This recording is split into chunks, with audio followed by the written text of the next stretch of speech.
Bertakwalah kalian kepada Allah dengan sebenar-benarnya takwa, dan janganlah engkau mati kecuali dalam keadaan beragama Islam. Diulang-ulang. Kenapa? Allah ingin sampaikan kepada Das'ad, kamu mengaku Islam, Pak asisten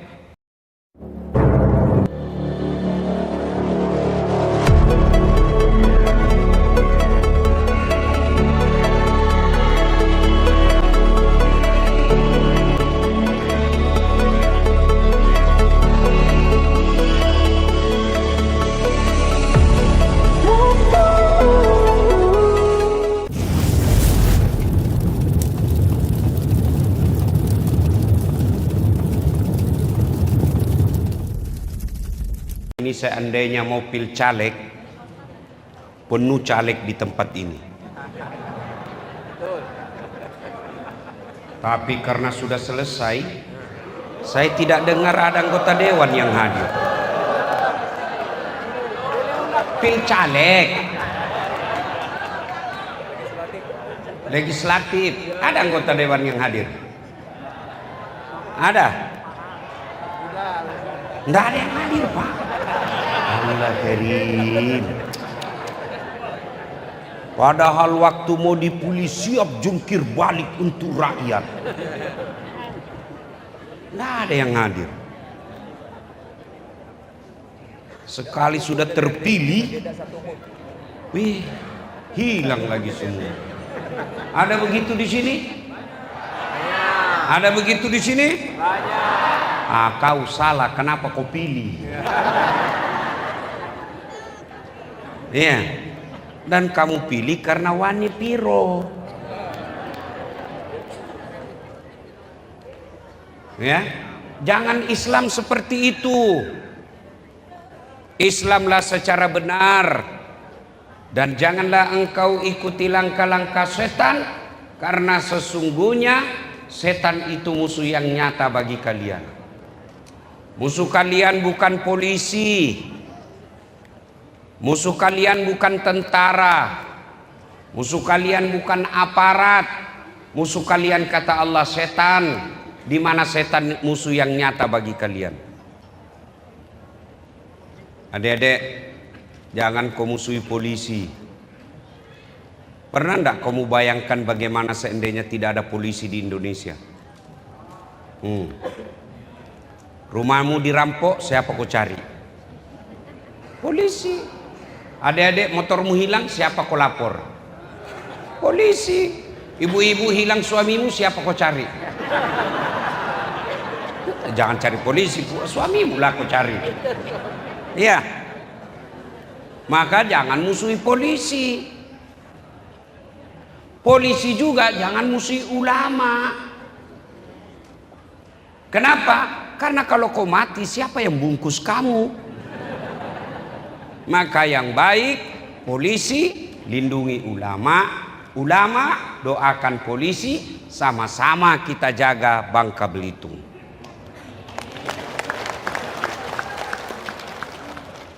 Musuhmu setan. Dan di tempat ini, ketika Bapak Ibu mau hadir acara ini, setan berusaha menggagalkan agar kita tidak datang. Tidak usah kau datang, capek. Tidak usah kau datang, baru saja kau kerja. Tidak usah kau datang. Alhamdulillah, setan yang ada di rumah berhasil kita kalahkan. Apakah setelah duduk di tempat ini setan menyerah? Tidak, dia goda lagi kamu agar tidak dengar ceramah. Tidak usah dengar ceramah, tidak usah dengar ceramah. Pegang HP-mu, pegang HP-mu. Jadi Bapak Ibu yang pegang HP sekarang sesungguhnya kena godaan setan. Iyalah, bagaimana kau mau dengar ceramah kalau kau sibuk begini? Sudah dikasih tahu masih juga kau pegang HP-mu. Aduh, bukan lagi kau teman setan, kau jadi setan di acara ini. Simpan dulu HP-nya, bisa? Bisa? Simpan HP-nya, bisa? Ibu-ibu simpan HP-nya, Bu. Ibu-ibu yang pegang HP, saya doakan suaminya kawin lagi. Kenapa bapak-bapaknya yang heboh? Simpan HP-nya ya. Kalau merekam, ndak usah bapak ibu yang rekam ya, pasti gambarnya ndak jelas, kabur. Ya, gimana caranya? Tuh ada kamera saya bawa tuh dari Makassar. Tuh, biar dia yang rekam. Suaranya bagus, gambarnya jelas. Tapi kau bawa pulang kameramu, Ustaz, jangan cemas. Nonton YouTube. Judulnya Bekisah Bangka Belitung. Sudah itu jangan lupa like and share. Iya, saya heran kita ini umat Islam. Boleh dikata hampir 90% penduduknya muslim. Tapi ulama-ulamanya sedikit followernya. Coba lihat. Ayo bandingkan artis dengan ketua Majelis Ulama Bangka Belitung. Berapa followernya? Jangan ketawa, saya serius ini. Artis yang tidak jelas kontennya, tidak mendidik kontennya. Hai guys, kita lagi di Jepang guys. Hai guys, kita lagi di Jepang pengantin guys. Ternyata yang pengantin pencuri timah.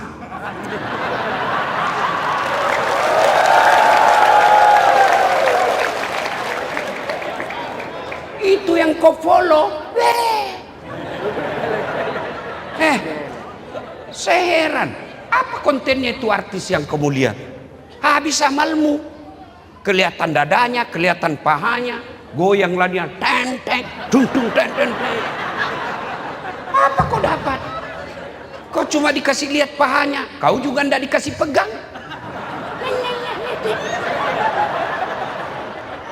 Ayo, kau follow ulama, satu kau dapat ilmunya. Kau amalkan ilmunya, dapat lagi kamu pahala. Kau amalkan ilmunya, ibadahmu lebih sempurna. Kau share lagi videonya, dapat lagi kamu pahala jariah. Tapi kenapa ulama kau tidak follow? Maka mulai malam ini yang belum follow Dasat Latif, jangan ketawa, saya serius sini. Ya. Wakala idzan, bismillahirrahmanirrahim. Innallaha wa malaikatahu yusalluna 'alan nabi. Ya ayyuhalladzina amanu sallu 'alaihi wa sallimu taslima. Sesungguhnya Allah dan para malaikatnya bersalawat kepada Rasulullah Muhammad sallallahu alaihi wasallam, maka wahai orang-orang yang beriman, bersalawatlah kalian kepada Rasulullah dengan sebaik-baik salawat. Ayo Bu, salatullah salamullah masyaallah ala toha rasulillah, salatullah salamullah ala yasin, Masya Allah. Itulah suara namanya syahdu. Bukan keras itu, syahdu. Suara begitu yang kasih nafsu kita, Pak. Makanya cewek, kalau kau ditelepon temanmu laki-laki, jangan kau buat suaramu syahdu. Assalamualaikum dek. Waalaikumsalam. Bagaimana orang tidak nafsu? Coba kalau kau jawab, Assalamualaikum dek. Waalaikumsalam. Nah, nilainya 9,5. Nah, sekarang bapak-bapak, ibu-ibu diam. Nah, kau jangan lagi kau mempermalukan jenis kelamin kita nih. Ayo, salatullah salamullah rasulillah, salatullah salamullah ala yasin habibillah. Nilainya 9,6. Kenapa lobet sekali? Kalau laki-laki kalau meninggal namanya almarhum. Kalau perempuan almarhumah. Kalau laki-laki namanya al-mukarram. Kalau perempuan al-mukarramah, ya. Laki-laki almarhum, perempuan almarhumah. Bencong aluminium.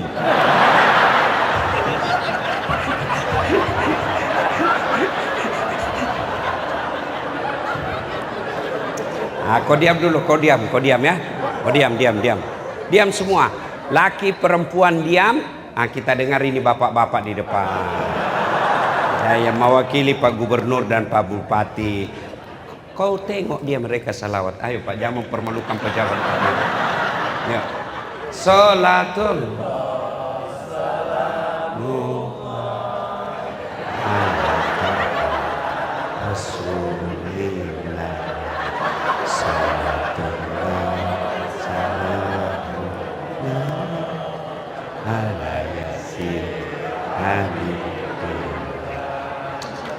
ya, nilainya 9,9.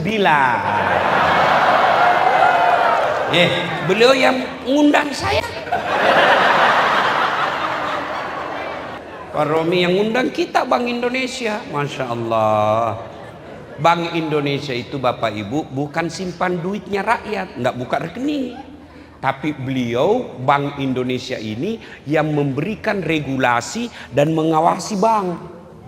Oh, Masya Allah. Kalau remaja masjid bikin pengajian, ndak spesial. Kenapa? Memang namanya masjid. Dewan masjid ini, yang batik-batik ini, bikin pengajian, ndak istimewa. Kenapa? Memang tugasnya. Ya. Kemudian majelis taklim bikin pengajian, ndak spesial. Kenapa? Memang kerjanya. Tapi kalau Bank Indonesia bikin tabligh akbar, itu yang spesial. Kenapa? Bukan kerjanya tapi mau lakukan. Maka saya kasih nilai 9,9. Mudah-mudahan berpengaruh terhadap amplop. Iya. Tapi Pak Romi, saya pernah menerima amplop di Makassar. Kan satu malam 2 acara saya Pak, satu malam rata-rata 2 acara saya. Selesailah acara saya yang pertama, pergi ke acara kedua, buru-buru saya dikejar saya panitianya MC protokol. Ustadz tunggu dulu Ustadz. Kenapa deh? Tunggu dulu Ustadz. Apa lagi? Tunggu dulu. Saya tunggu. Tiba-tiba dia kasih keluar amplop. Tapi Ustadz, langsung ku sliding. Kan malu saya kalau lama-lama dilihat orang kan. Langsung saya di mobil duduk, saya bilang sama sopir saya, alhamdulillah dapat rezeki kita malam ini. Begitu saya buka Pak Bupati, salah kasih panitianya Pak. Apa dia kasih saya Pak? Susunan acara.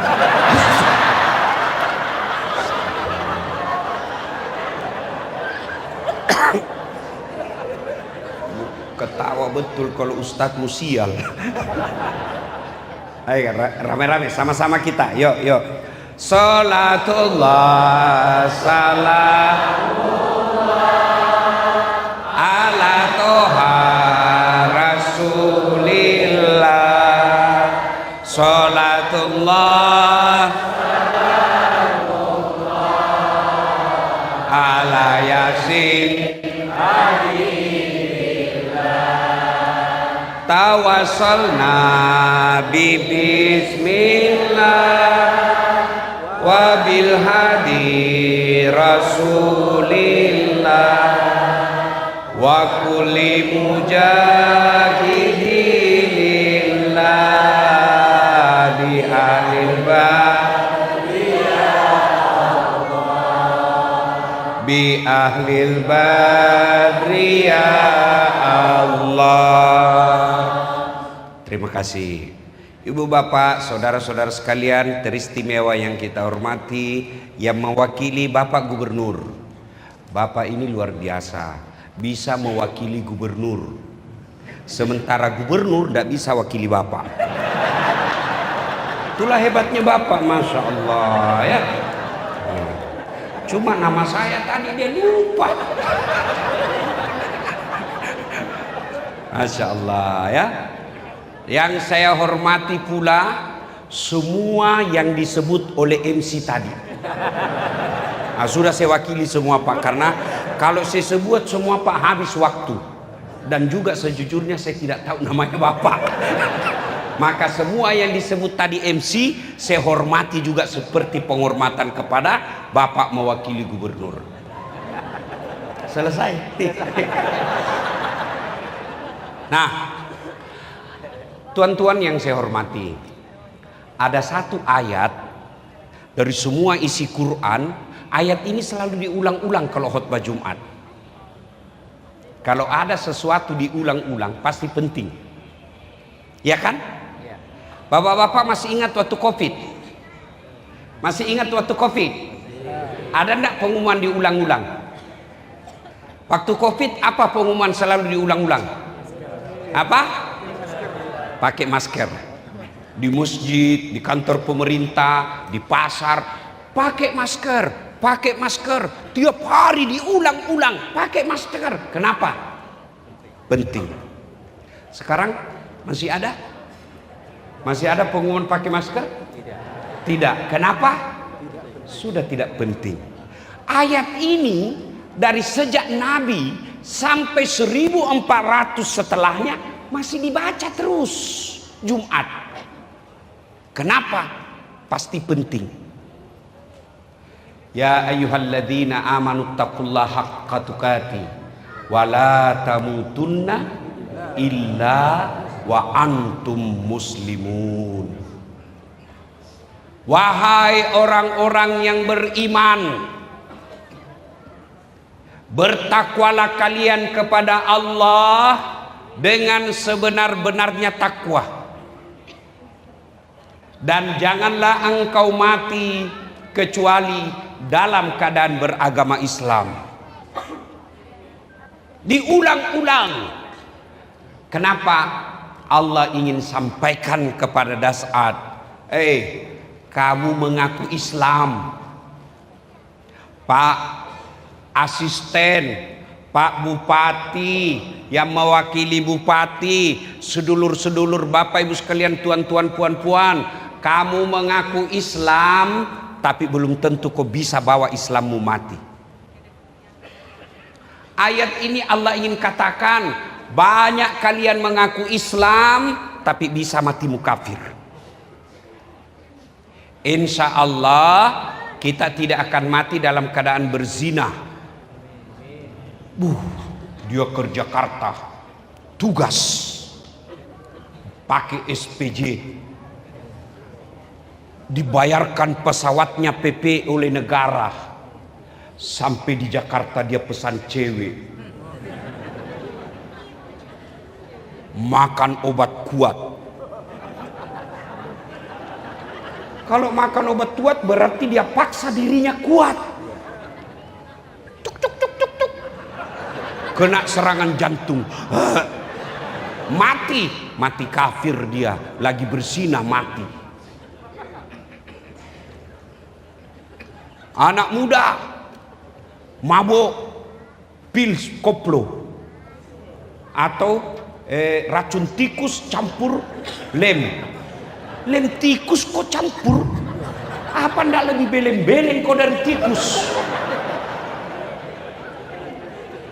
Mabuk setengah naik motor. Bayangkan saudara-saudara, lagi mabuk setengah naik motor, dia listrik dikira aspal, pak tabrak, mati kafir kamu. Kenapa? Ada hamar di perutmu. Tiba-tiba habis terima uang sogo, kamu melanggar, Kau ndak lihat ini? Saya lihat. Kenapa kau langgar? Saya ndak lihat bapak. Kenapa kau ndak lihat saya? Bapak sembunyi di tikungan. Kasih duit 50.000. Dia pergi minum, beli mie goreng 50.000. Sudah itu makan mie goreng, mati. Kenapa mati? Pas keluar ditabrak mobil. Uang dia pakai uang haram. Apalagi yang menerima uang sogo pilkada.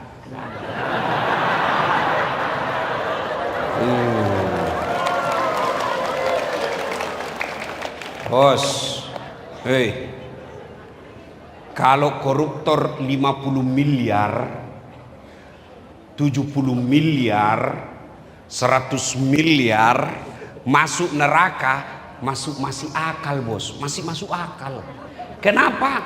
100 miliar pak, dia bisa ke Eropa keliling-keliling, rumahnya bagus, mobilnya mewah, makan dia makan apa yang dia mau. 100 miliar meskipun neraka ganjarannya, tapi paling tidak dunia dia nikmati. Kalau 300.000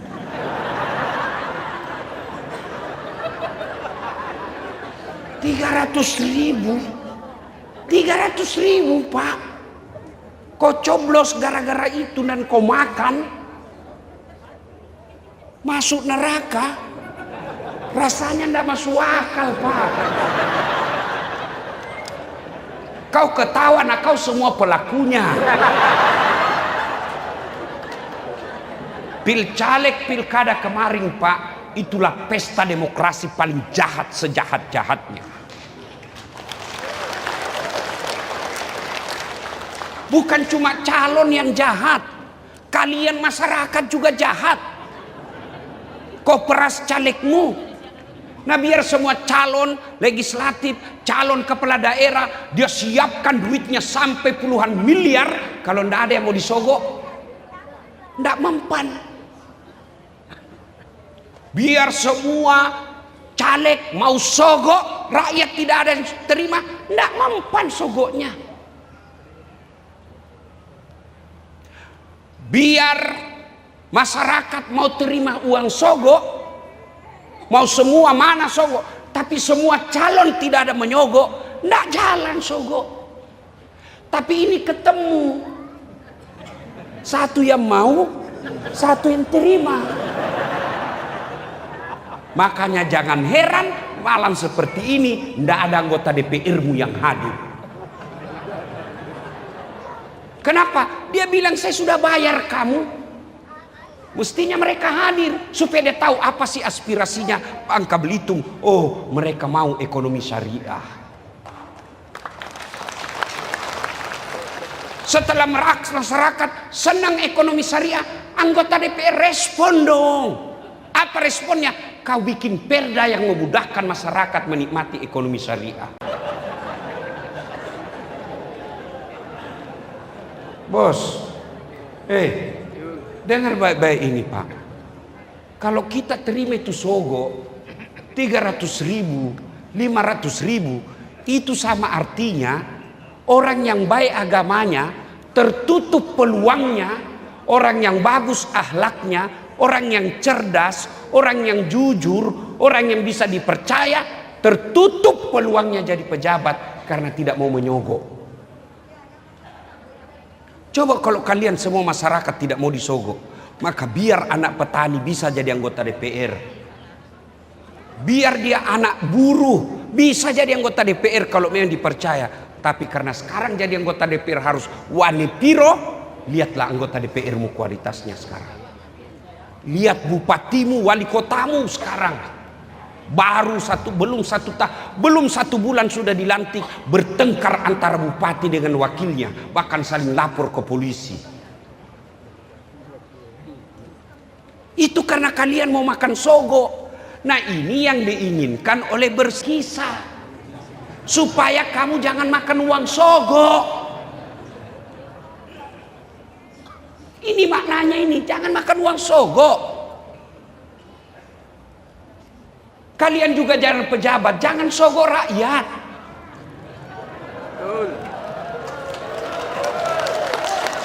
Betul, tapi kamu bilang wani piro. Ngapain kita sudah 5 tahun selalu bikin ini berkisah? Tapi kalau kita juga masih suka makan uang sogok. Saya tadi baca buku, kesimpulannya. Ini catatanku. Kenapa Allah mengharamkan Ramadan itu kita? Tunggu dulu, minum dulu.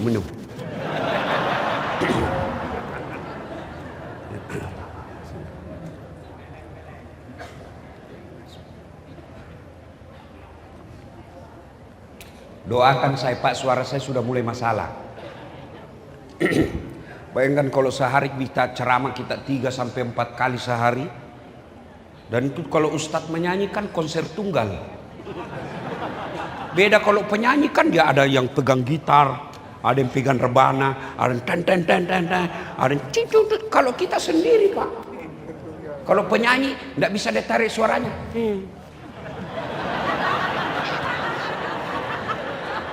Ini konser tunggal. Ya, dengar. Ramadan. Dalam 12 bulan Allah sediakan 1 tahun agar manusia tidak makan barang haram. Itulah Ramadan. Dilatih kita agar kita terpelihara dari makanan minuman haram. Saya mau tanya, nasi minum halal tidak? Halal tidak? Nasi air putih halal tidak? Tapi jam 12 siang bukan haram. Tunggu sampai maghrib. Bukan haram. Boleh kau makan, cuma batal puasamu. Tunggu. Itu artinya orang Islam yang berhasil puasa, dia bisa tahan.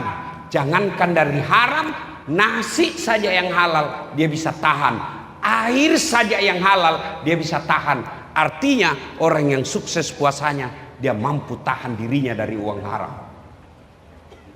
Orang puasa itu kan ada 2 tipenya. Binatang itu ada yang puasa Pak. Apa binatang yang puasa? Ada yang tahu? Saya kasih hadiah. Ada. Apa? Ular? Ular dengan? Ular dengan? Kupu-kupu. Salah, ular yang benar. Kupu-kupu selesai. Sudah, enggak apa-apa, kau dapat hadiah. Ada beberapa binatang yang puasa. 1 ular, 2 ulat. Puasa itu ular. Kapan dia puasa? Ketika dia ganti kulit. Nggak makan, nggak minum. Kalau puasa hanya sekedar tidak puasa, tidak makan minum, ular juga puasa. Kapan? Ganti kulit. Tapi celakanya ular setelah puasa ganti kulit tetap jadi ular. Sebelum Ramadan tukang tipu. Ramadan 1 bulan jujur. Selesai Ramadan tukang tipu lagi. Itu ular.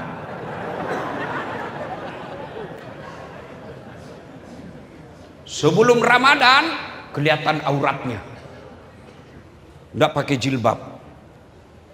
Masuk Ramadan pakai jilbab.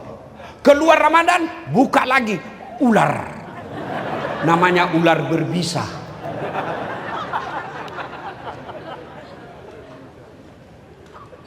Yang kedua, ulat. Ulat itu puasa. Coba lihat ulat Pak. Kasih daun. Mana yang habis? Ulat atau daun? Ulat atau daun? Daun. Dia habisi semua daun Pak. Itu ulat. Tapi setelah itu dia jadi kepompong. Dia tidak makan, tidak minum. Subhanallah, setelah jadi kepompong dia jadi kupu-kupu. Ulat semua dia makan. Puasa setelah jadi kupu-kupu tidak semua dia makan. Dia pilih yang dia makan yang enak. Apa yang dia makan? Saripati bunga. Dia tidak makan daun, dia tidak makan ranting, dia tidak makan buah. Apa yang dia makan?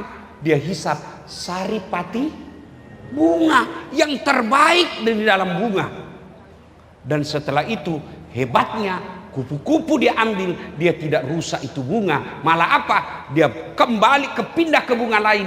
Dia melakukan penyerbukan, semakin berkembang itu bunga. Silakan kau bisnis timah, tapi jangan kau rusak alamnya, buang ke Belitung. Itu namanya puasa kupu-kupu. Silakan kau jadi anggota DPR, tapi jangan kau rusak mentalnya rakyat dengan sogok. Silakan kau baku lawan kotak kosong.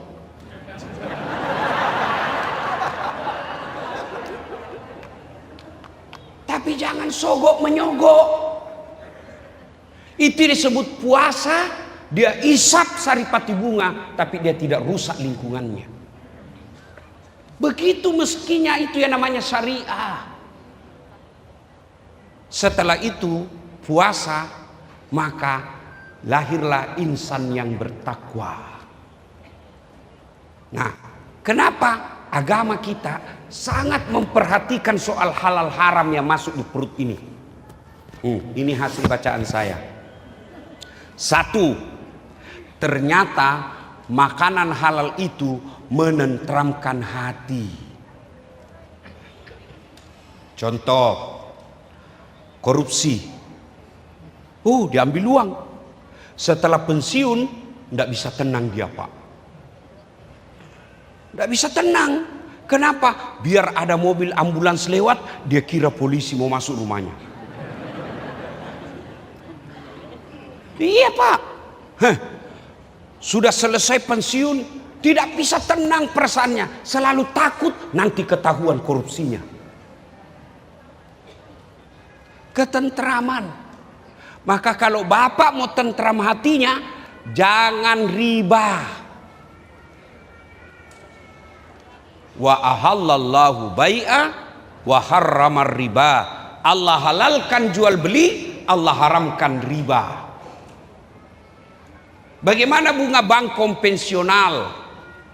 Sampai saat ini, sampai saat saya ceramah, pendapat ulama ada 2. Bank konvensional itu ada yang mengatakan riba, ada yang mengatakan tidak.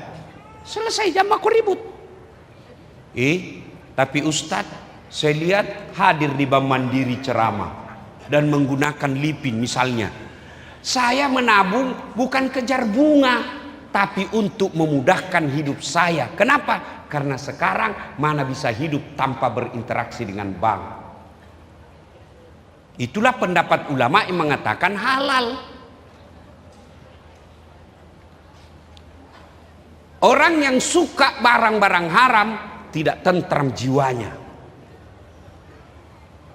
Koruptor tidak bakal tentram itu jiwanya. Penipu, dagang, tidak tentram jiwanya. Wajar ketika sholat Allahu Akbar, tidak bisa khusyuk. Kenapa? Hatinya kotor, dikotori oleh barang haram. Saya tidak korupsi, Ustaz. Saya tidak pernah uang sogok. Apa yang mengotori hartamu? Zakat. Kau tidak bayar zakat. Coba saya lihat. Ini apa isinya? Ini apa isinya? Air putih. Halal atau haram? Halal atau haram? Inilah rezekimu yang kamu cari secara halal. Gaji, hasil panen, tidak sogok-sogok, murni halal. Nih air putih. Boleh diminum? Saya kasih contoh cara minumnya. Bismillahirrahmanirrahim. Halal. Tapi karena kamu tidak bayar zakat 2,5% dari hartamu, maka air ini ibu bapak celupkan di kloset. Tahu kloset? Jamban. Tahu jamban? Tempat pub.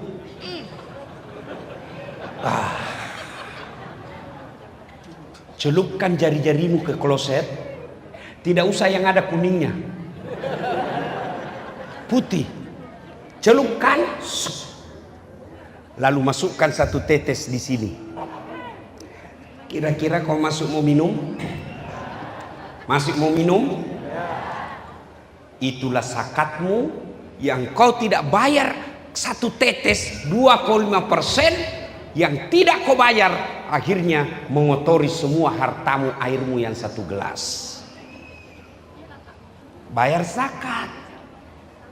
Kalau tidak bisa tentram hatimu, salah satu sebabnya adalah kamu lupa dan sengaja tidak bayar zakat. Nah ini air. Yang kedua, contoh ini apa namanya? Jeruk. Kalau 1 jeruk bapak beli, berarti bapak punya, ya kan? Kalau bapak punya, haknya bapak sepenuhnya. Boleh kamu makan? Halal. Kamu makan semua? Kamu makan semua? Kau makan semua? Apa yang kau buang? Ikan kamu yang punya. Makan sekalian sama kulitnya. Kulit itulah zakat. Memang kamu punya ini jeruk, tapi kamu tidak boleh makan semuanya. Buang kulitnya. Kulit itulah zakat. Kalau kau tidak buang kulitnya, itu artinya kau tidak bayar zakatmu. Kau makan dengan kulitnya. Kira-kira enak enggak ini kalau dimakan dengan kulitnya? Bukan cuma tidak enak, ikut bahaya. Kalau ini kulit jeruk masih lembut, Pak. Kulit durian. Itulah sebabnya jangan heran kalau kamu tidak bisa khusyuk dalam sholatmu. Kamu sholat Allahu Akbar. Tadi uang 100.000, beli pulsa 50.000, beli bensin 30.000. Mana yang 20 ya? Allahu Akbar. Sami Allah. Dia periksa semua di kantornya, Pak. Sebabnya kamu makan uang haram, itulah zakatmu yang kau tidak keluarkan. Nih, kain. Apa ini? Baju. Beli kain 2 meter. Terus 1 baju saya 2 meter. Apa kain semua saya pakai? Apa kain semua saya pakai yang 2 meter? Untuk jadi baju mesti digunting. Buang. Itulah zakatnya sehingga bisa jadi baju. Bayangkan kalau tidak ada digunting. Apa jadinya, Pak? Tidak bisa masuk. Itulah zakat. Jadi kalau bapak tidak bisa tentram, tidak bisa khusyuk dalam sholat, itu penyebabnya bapak banyak mengkonsumsi uang haram. 2. Sampai jam berapa ini, Pak? Hah? Sampai jam berapa? 12. Serius? Bisa? Mampu? Saya yang tidak mampu. 2. Anakmu akan punya sifat keras hati dan istrimu akan melawanmu.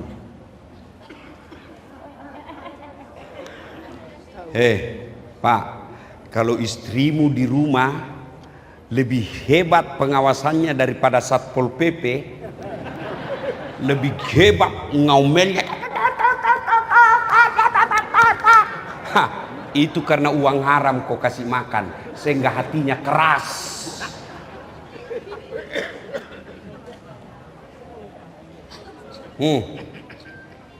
Ada di sini suami takut sama istrinya? Ada di sini suami takut sama istrinya? Saya dengar kabar orang Melayu umumnya takut sama istrinya. Kalau kami orang Bugis, maaf, tidak takut sama istri, Pak. Cuma istri kami lebih berani.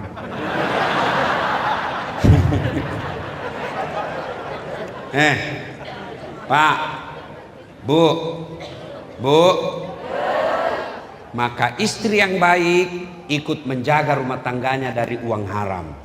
Caranya, Pak, biasanya gajimu cuma 5 juta. Ini kok jadi cuma 5,5 juta.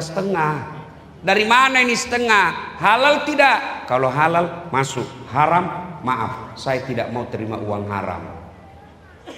Itu istri yang soleha. Bisa Bu? Bisa?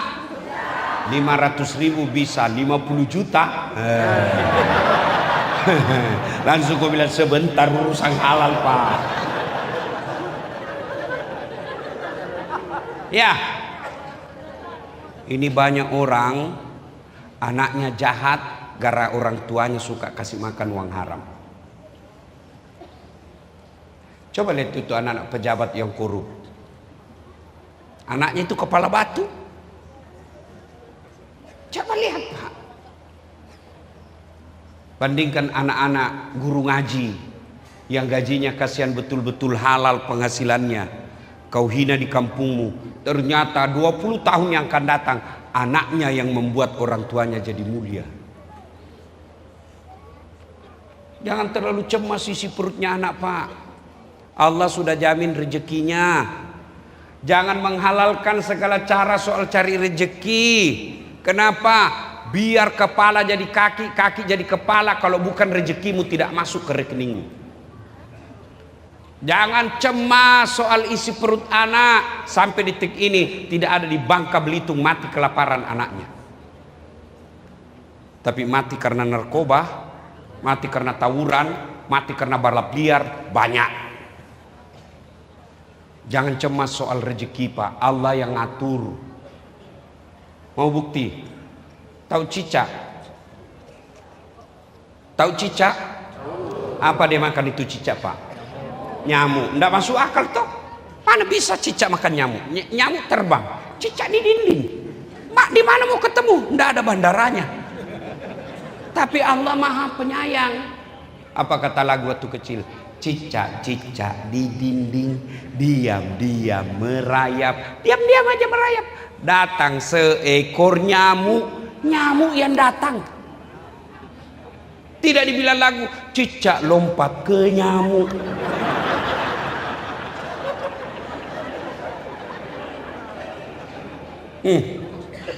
Jelaskan?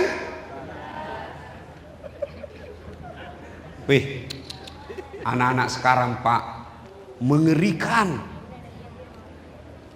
Apalagi namanya seks bebas. Zaman saya kecil yang mewakili Pak Gubernur, Pak Bupati, bayangkan kita masa kecil dulu Pak pacaran pakai surat. Ditunggu berhari-hari baru ada balasannya. Itu pun disembunyi di dalam diktat.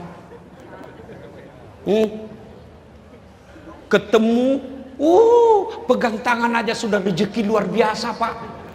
Itu pun pegang tangannya salaman. Mau lihat dada ndak mungkin. Perempuan zaman dulu kalau jatuh palpoinnya dia pegang itu dari sininya, baru dia pegang, kan belum ada jilbab waktu itu, baru dia tunduk begini tunduknya. Sekarang anak-anak Pak SMP sudah hamil. Pacarannya apa? Sewa hotel. Ketemunya di mana Pak? Video call. Hai iya Dek, kamu di mana? Di kamar Pak Kak. Coba lihat bibirmu. Lagi sedikit lagi Dek. Turun ke dadamu dikit Dek. Nggak percaya nih lihat ini mukanya semua anak-anak ini. Ini anak mana ini kacuping ini. Mereka gitu Pak. Nanti dibilang pacaran kalau dia buka baju. Kenapa? Itu karena orang tuanya kasih makan uang haram. Tidak ada anak dilahirkan langsung jadi preman. Orang tuanya kata Nabi yang membuat dia seperti apa yang dia lihat. Nah, jangan kasih makan uang haram. Itu Imam Ghazali bisa jadi ulama besar begitu, salah satu karena orang tuanya tidak pernah masuk uang haram dalam dirinya. Makanya penting ini acara supaya kita berekonomi syariah. Yang ketiga, apa bahayanya? Doamu tidak akan diijabah. Senjata kita ini Pak, doa. Semua kita punya masalah. Mana ada orang tidak ada masalahnya? Ini di depan saya ini. Muka-muka penuh masalah juga ini semua Pak. Mana ada tidak ada masalahnya? Ini Pak. Waduh, masalah terbesarnya Bapak ini mau kawin lagi tapi takut sama istri. Kan, ini Pak Bupati baru-baru terpilih. Bapak pikir tidak ada masalahnya? Masalah Pak. Apa masalahnya? Menyelesaikan janji-janji kampanye. Sudah terpilih, ada lagi masalahnya. Mau 2 periode Pak. Sudah 2 periode, mau lagi jadi gubernur. Memang begitu masalah. Ini yang ceramah juga banyak masalah saya. Apa masalah saya? Banyak janda-janda curhat. Alasan suaminya meninggal baru tidak bisa tenang. Saya kasih doa, lama-lama dia bilang, Ustadz, saya sudah tenang. Maukah Ustadz menjadi imam dalam hidup? Saya bilang, mohon maaf ibu, saya bukan imam, saya penceramah. Coba lihat anak-anak mahasiswa. Apa masalahnya? Mau sarjana. Sudah sarjana, apa masalahnya? Mau kerja. Sudah kerja selesai masalahnya? Tidak. Mau jadi kepala dinas. Sudah jadi kepala dinas, mau jadi asisten. Sudah jadi asisten, selesai masalahnya? Enggak, mau jadi sekda. Sudah jadi sekda, selesai masalahnya? Tidak, mau jadi bupati. Sudah jadi bupati, selesai masalahnya? Enggak, mau 2 periode. Sudah 2 periode, selesai masalahnya, ditangkap KPK. Tidak ada orang, tidak ada masalahnya Pak. Semua kita punya masalah. Maka Allah memberikan senjata, doa kau. Cuma politisi salah pahami ini, salah artikan ini doa. Apa itu doa? Dana operasional awal, dana operasional akhir. Pilkada doa. Doa penting. Dan yang keempat, di akhirat sudah pasti kau dapat hukumannya. Kalau kau tidak dapat hukumannya di dunia, pasti hukumannya di akhirat. Nabi diperlihatkan ada orang yang disiram mulutnya api neraka yang sudah cair, hancur, dihidupkan kembali, disiram lagi. Siapa dia? Itulah umatmu yang suka mengkonsumsi barang haram. Auzubillah min zalik. Yang kelima, kita lanjutkan insya Allah pada tablik akbar yang akan datang. Demikian, mudah-mudahan ada manfaat. Lebih dan kurangnya mohon dimaafkan. Usikum wa nafsi bitaqwallah fastabiqul khairat. Doa dulu, doa dia. Saya disuruh. Jam belum selesai Pak. Duduk dulu, doa dulu. Doa dulu. Doa. Ayo.